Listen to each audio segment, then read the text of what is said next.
সুপ্রিয় দর্শক, আসসালামু আলাইকুম। আপনাদের সবাইকে স্বাগত জানাচ্ছি এখনকার আলোচনায়। আপনাদের সঙ্গে আছি আমি সিরাজুল ইসলাম। দর্শক, খুবই গুরুত্বপূর্ণ খবর আছে, ব্রেকিং নিউজ।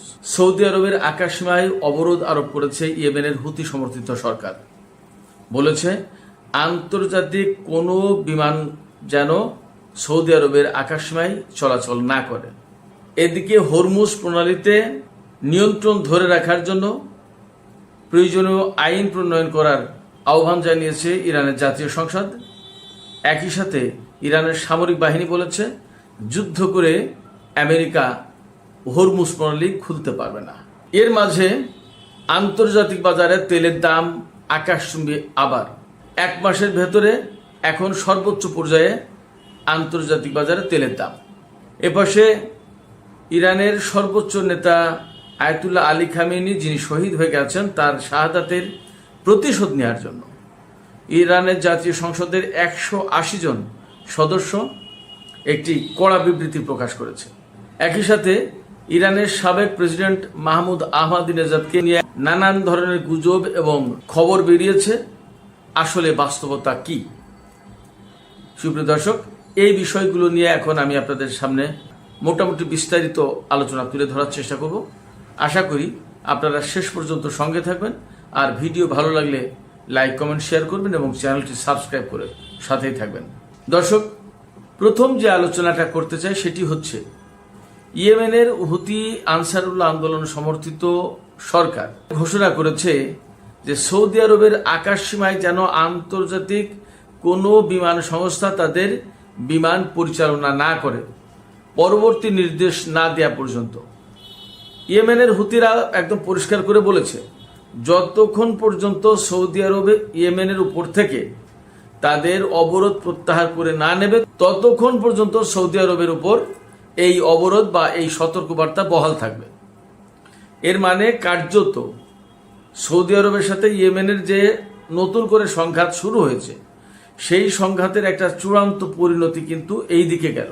তার মানে সৌদি আরবের আকাশসীমা এখন চরমভাবে অনিরাপদ আন্তর্জাতিক যে কোনো বিমানের জন্য। কারণ ইয়েমেনিরা যে কোনো সময় যে কোনো মুহূর্তেই হামলা চালাবে এবং এই তাদের অবরোধ কার্যকর করার জন্য সম্ভবত আন্তর্জাতিক যে কোনো বিমান সংস্থা যারা কথা না শুনবে, তাদের এই নিষেধাজ্ঞা অমান্য করবে, তাদের বিরুদ্ধে ব্যবস্থা নিতে পারবে।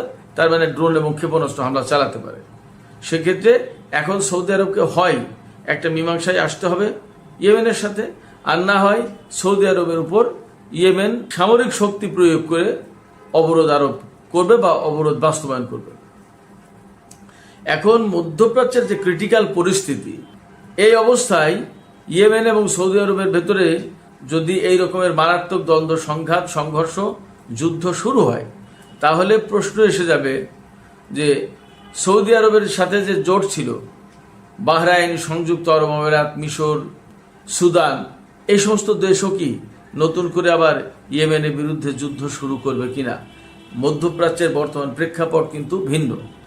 এদিকে ইয়েমেনের হুতিরা যে ঘোষণা দিয়েছে বাবাল মানদেব প্রণালীতেও তারা অবরোধ আরোপ করতে পারে, অর্থাৎ হরমুজের মতো তারা বন্ধ করে দিতে পারে। যদি তাই হয় তাহলে পরিস্থিতি কোথায় যাচ্ছে? তাহলে তেলের দাম অবধারিতভাবে বাড়বে। এরই মধ্যে আজকে সর্বশেষ যে খবর তাতে দেখলাম ব্রেন্ট ক্রুডের যে দাম সেটা হচ্ছে $84.98, তার মানে $85 ব্যারেল প্রতি। যুদ্ধের পরে, অর্থাৎ এই যে আমেরিকা এবং ইরানের ভেতরে যে সমঝোতা স্মারক সই হলো, তারপরে কিন্তু তেলের দাম, প্রতি ব্যারেল তেলের দাম $70 নিচেই চলে এসেছিল। এখন সেই তেলের দাম $85, তার মানে এক ব্যারেলে আপনার $15 বেড়ে গেছে। তার মানে প্রায় 5 ভাগের 1 ভাগ তেলের দাম বেড়েছে, তারও একটু বেশি। তো এই যে আন্তর্জাতিক বাজারে তেলের দাম, ব্রেন্ট ক্রুড এই আর ওয়েস্ট টেক্সাস ইন্টারমিডিয়েট যেটা, সেটা 80.05, তার মানে $80 বেশি ব্যারেল প্রতি দাম। তো একদম পরিষ্কার তেলের বাজার অস্থিতিশীল হয়ে উঠেছে এবং তেলের আজকের যে দাম তাতে বলা হচ্ছে যে গত 1 মাসের ভেতরে সর্বোচ্চ দাম। এর মানে হরমুজের পরিস্থিতি যদি আরও খারাপ হয় তাহলে তেলের দাম কিন্তু অনেক বেড়ে যেতে পারে। এবং যদি সৌদি আরব এবং তার সাথে যারা জোটে ছিল তারা যদি ইয়েমেনের বিরুদ্ধে যুদ্ধ শুরু করে তাহলে বাবাল মানদেব প্রণালী একদম পরিপূর্ণভাবে বন্ধ করে দেবে। এবং ইরানের সাথে যদি আমেরিকার যুদ্ধের মাত্রাটা আরো বেড়ে দেয়, তাহলে বাব আল মানদেব প্রণালী হুতিরা বন্ধ করে দেবে। তারা কিন্তু জোটবদ্ধ ঘোষণা দিয়েছে, এবারে যুদ্ধ প্রয়োজনে জোটবদ্ধভাবে করবে। তো যদি তাই হয় তাহলে তেলের দাম যে $200 চলে যাবে ব্যারেল প্রতি, তাতে আর কোনো সন্দেহ আপাতত নেই।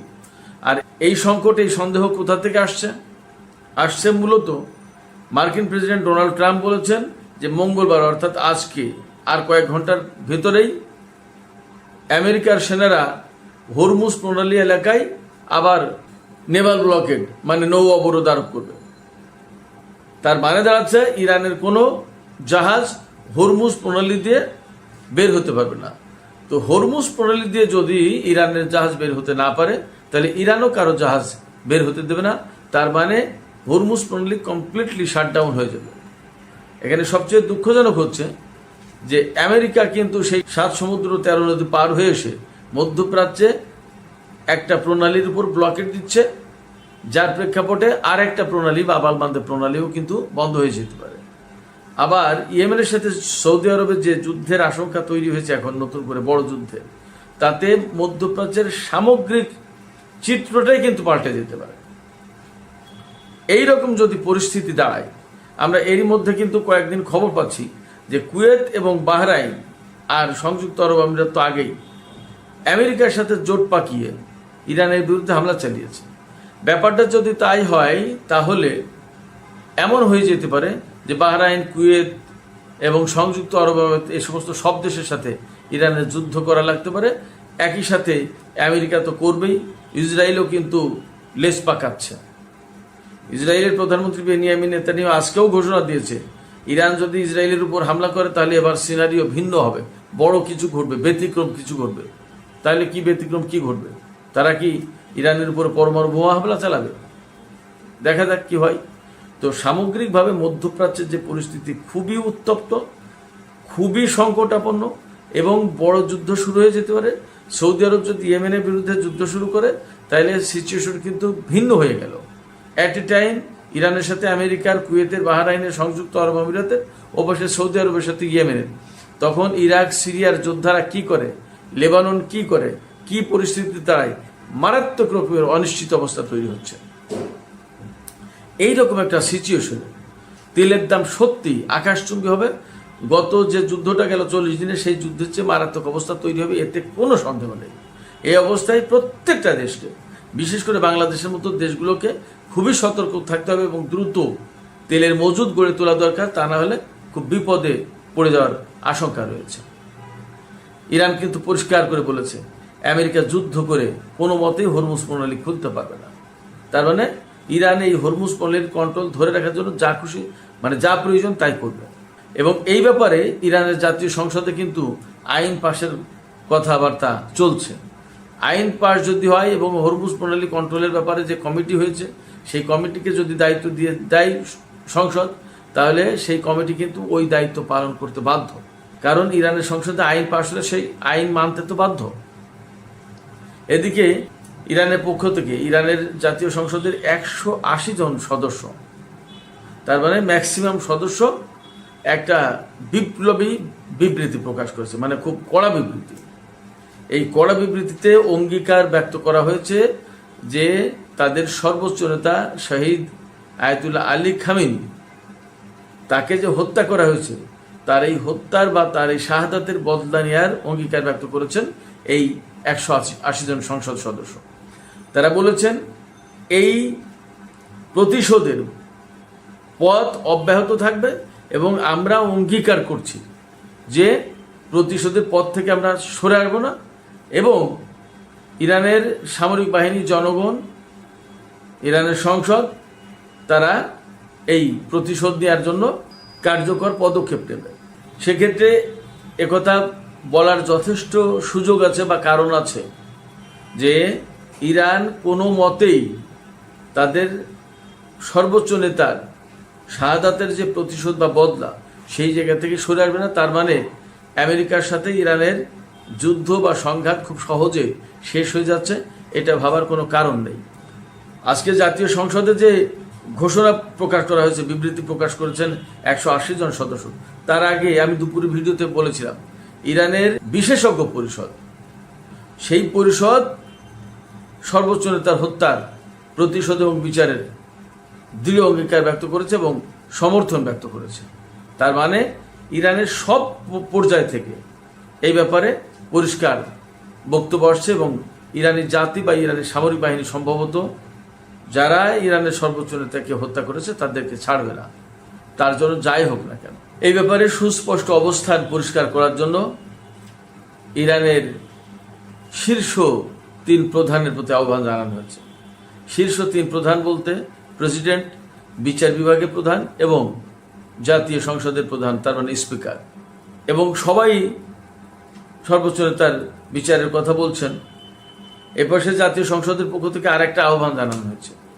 আমেরিকার প্রেসিডেন্ট যেহেতু ঘোষণা করেছেন যে ডিল ইজ ওভার, অর্থাৎ চুক্তি শেষ হয়ে গেছে, ভেঙে গেছে, তাহলে ইরানের কোনো মতে এখন আর এই চুক্তি নিয়ে বসে থাকার কোনো সুযোগ নেই। এটা মান সম্মানের ব্যাপার যেমন, তেমনি আমেরিকা যখন ঘোষণা করছে যে এই চুক্তি বহাল নেই, তখন ইরান আর কোনো মতে বলতে পারে না এই চুক্তি বহাল আছে বা এই চুক্তি নিয়ে নতুন করে আমেরিকার সাথে আলোচনা হতে পারে। ফলে এই ব্যাপারে দ্রুতই সরকারকে সিদ্ধান্ত নেওয়ার আহ্বান জানিয়েছেন এই সমস্ত সংসদ সদস্য। যাই হোক, এপাশে আরেকটি বিষয় হচ্ছে ইরানের সাবেক প্রেসিডেন্ট মাহমুদ আহমাদিনেজাদ, তিনি ইসরায়েল এবং পশ্চিমা বিরোধী বা আমেরিকা বিরোধী ব্যক্তি হিসেবে ব্যাপক খ্যাতি অর্জন করেছিলেন। তিনি একেবারে খ্যাত পশ্চিমা বিরোধী বলে, সাম্রাজ্যবাদ বিরোধী বলে, ইসরায়েল বিরোধী বলে। তিনি 2005 সালে ক্ষমতায় আসার পর ঘোষণা দিয়েছিলেন ইসরায়েলকে পৃথিবীর মানচিত্র থেকে মুছে দেওয়া হবে। তাকে নিয়ে এর আগে বিবিসি রিপোর্ট করেছিল, এখন নিউ ইয়র্ক টাইমস গতকাল রিপোর্ট করেছে যে এই আহমাদিনেজাদ ইসরায়েলের সাবেক মোসাদের প্রধান ডেভিড বার্নিয়ার সাথে হাঙ্গেরিতে দেখা করেছিলেন এবং নানাভাবে তিনি ইসরায়েলের সাথে যোগাযোগ করেছেন এবং ইসরায়েল আর আমেরিকা তাকে ইরানের ক্ষমতায় বসাতে চেয়েছিল।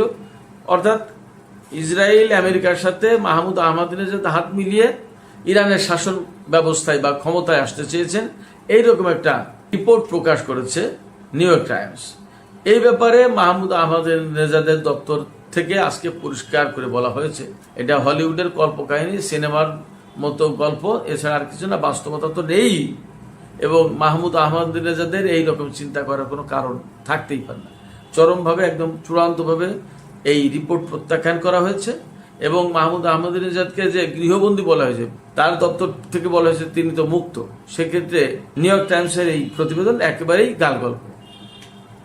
মজার ব্যাপার হচ্ছে যে পশ্চিমা গণমাধ্যম কিন্তু তাদের এজেন্ডা বাস্তবায়নের জন্য সবসময় চেষ্টা করে এবং এই মুহূর্তে ইরানের ভেতরে বিশৃঙ্খলা, ভেদাভেদ, মত পার্থক্য, ডিভিশন তৈরি করার একটা চেষ্টা করছে পশ্চিমা গণমাধ্যম।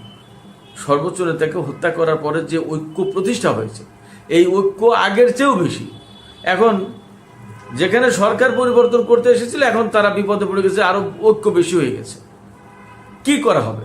এই জায়গায় বিভিন্নভাবে ফাটল ধরানোর চেষ্টা করছে মানুষের ভেতরে।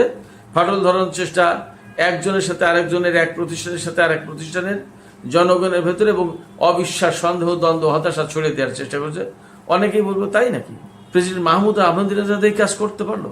অনেকে বিশ্বাস করে ফেলবে। এমনকি আমাদের বাংলাদেশে এই বিষয়টা নিয়ে ব্যাপক আলোচনা হচ্ছে। অনেক বড় বড় সাংবাদিক, বুদ্ধিজীবী যারা আলোচনা করে, টক শো, ইউটিউবার, বিভিন্নজন বিভিন্নভাবে এই কথা সত্য বলে প্রচার করছে। কিন্তু বাস্তবতা হচ্ছে, আমি একটু অপেক্ষা করছিলাম যে আসলে কি হয়। বাস্তবতা হচ্ছে এই ধরনের কল্পকাহিনী একেবারে ভিত্তিহীন বানোয়াট। এর আগে কয়েকবার বলেছে ইসরায়েলের গণমাধ্যম, পশ্চিমা গণমাধ্যম, যে ইরানে যে কুদস ফোর্স আছে, এই কুদস ব্রিগেডের যিনি commander major general Ismail Kayani, এই ইসমাইল কায়ানিও ইহুদিদের চর এজেন্ট, ইসরায়েলের চর, তাকে আটক করা হয়েছে, তাকে ফাঁসি দেওয়া হয়েছে, নানান কথা ছড়িয়েছে। অথচ এখনও তিনি এই কুদস ফোর্সের প্রধান হিসেবে কাজ করছেন। ফলে আহমাদিনেজাদের যে ঘটনা, এটা একেবারেই বানোয়াট, এর বাস্তবতা নেই, একেবারেই ভিত্তিহীন খবর। এদিকে ইরানের পররাষ্ট্রমন্ত্রী সাইদ আব্বাস আর একটি গুরুত্বপূর্ণ কথা বলেছেন। তিনি বলেছেন যে প্রতিবেশী দেশগুলো আগে তো বিদেশিদেরকে ঘাঁটি করতে দিয়েছিল যাতে বিদেশিরা ব্যবহার করে সে ঘাঁটি, আর এখন কোনো কোনো দেশ এমন হয়ে গেছে যে পুরো দেশটাই বিদেশিদের ঘাঁটি হয়ে গেছে। যে সেক্ষেত্রে ওই সমস্ত দেশের বিরুদ্ধে বা ওই সমস্ত ঘাঁটির বিরুদ্ধে আমাদেরকে লড়াই করতে হচ্ছে, যেটা দুঃখজনক, আমরা তো সেটা করতে চাই না। এই জায়গা থেকে আরেকটু আলোচনা করে আমি শেষ করব। কুয়েত এবং বাহরাইন বিশেষ করে ইরানের বিরুদ্ধে যে সমস্ত হামলা চালাচ্ছে বলে বিভিন্ন সময় খবর আসছে, এই ব্যাপারগুলো নিশ্চয়ই সত্য এবং আব্বাস আরাকচির কথার কিন্তু ইঙ্গিত সেই দিকে। যদি তাই হয় তাহলে ইরান কিন্তু এই সমস্ত দেশের বিরুদ্ধে যুদ্ধ করতে আলটিমেটলি বাধ্য হবে। যখন এই সমস্ত দেশের বিরুদ্ধে ইরান যুদ্ধ করবে তখন কিন্তু যুদ্ধের মোড়, প্যাটার্ন, কায়দা, ডিজাইন, পরিকল্পনা, নকশা সমস্ত সবকিছু পাল্টে গেল। তার মানে মধ্যপ্রাচ্যে এতদিন যে ভাবে বা যে ধরনের যুদ্ধ হয়েছে ব্যাপারটা কিন্তু সেই রকম থাকবে না। তাহলে যুদ্ধের কলেবর এবং যুদ্ধের পরিধি বেড়ে যাচ্ছে। ইরানের সর্বোচ্চ নেতা সর্বোচ্চ নেতা আয়াতুল্লাহ আলী খামেনি তিনি বলেছিলেন যে আমেরিকা যদি ইরানের উপর হামলা চালায় তাহলে বৃহত্তর আঞ্চলিক যুদ্ধ শুরু হতে পারে। আমার কাছে মনে হচ্ছে এখন বিষয়টা সেই দিকে যাচ্ছে। সুপ্রিয় দর্শক, এখনকার আলোচনা এখানে শেষ করতে চাই। যাবার আগে আপনাদের কাছে প্রশ্ন রাখতে চাই, আপনারা কি ভাবছেন? ইয়েমেন সৌদি আরবের আকাশ সীমার উপর অবরোধ আরোপ করলো। বিদেশি বিমান সংস্থাগুলোকে বলেছে সৌদি আরবের আকাশ সীমায় তারা যেন বিমান পরিচালনা না করে। এপাশে বাবাল মানদেব প্রণালীতে তারা কিন্তু অবরোধ আরোপের হুমকি দিয়েছে। আপনারা কি মনে করছেন ইয়েমেনের সাথে সৌদি আরবের একটা পূর্ণাঙ্গ যুদ্ধ আবার শুরু হয়ে যেতে পারে? এবং ইয়েমেন কি সৌদি আরবের আকাশ সীমায় এই অবরোধ কার্যকর করতে পারবে? আপনাদের কি মনে হয়? আপনাদের মতামত জানিয়ে কমেন্টে লিখতে পারেন। আর ভিডিও ভালো লাগলে লাইক, কমেন্ট, শেয়ার করবেন এবং চ্যানেলটি সাবস্ক্রাইব করে সাথেই থাকবেন। সুপ্রিয় দর্শক, এখনকার মতো আলোচনা এখানেই শেষ করতে চাই। সবাই অনেক অনেক ভালো থাকুন। আল্লাহ হাফেজ।